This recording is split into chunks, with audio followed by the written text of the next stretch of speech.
আমাকে মেসেজ করে করে পাগল করে দিচ্ছিলে যে দিদি আইল্যান্স কীভাবে পড়তে হয়। অনেকেরই সমস্যা হয়, আই সবথেকে সেন্সিটিভ পার্ট, সেই জন্য অনেকেই ভয় পাও। কিন্তু একটু টেকনিক মেনটেন করে যদি পড়া হয় ইজিলি পড়তে পারবে।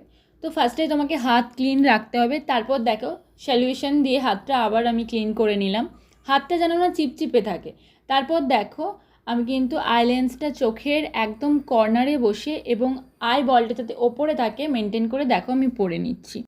আই লেন্সটা যখন কন্টেনার থেকে তুলবে তখন দেখবে যাতে এক্সট্রা যে সলিউশনটা থাকে লেন্সের মধ্যে সেটা যাতে না থাকে। আলতো করে ছেড়ে নেবে বা কিছুক্ষণ হাতের মধ্যে নিয়ে ফিঙ্গার টিপসের মধ্যে নিয়ে ওয়েট করবে যাতে এক্সট্রা সলিউশনটা কিন্তু পড়ে যায়। তারপর ধীরে ধীরে আয়ের কাছে নিয়ে গিয়ে তোমাকে লেন্সটা পরতে হবে। যদি এক্সট্রা সলিউশনটা থাকে বারবার ফিঙ্গার টিপসে কিন্তু চিপকে যায়, তখন তুমি লেন্সটা পরতে পারবে না। দেখো সেমভাবে আমি একদম আইবলটা ওপরে করে দেন একদম কর্নারে লেন্সটা দিয়ে আমি পরে নিচ্ছি। এইভাবে দেখবে, ট্রাই করবে।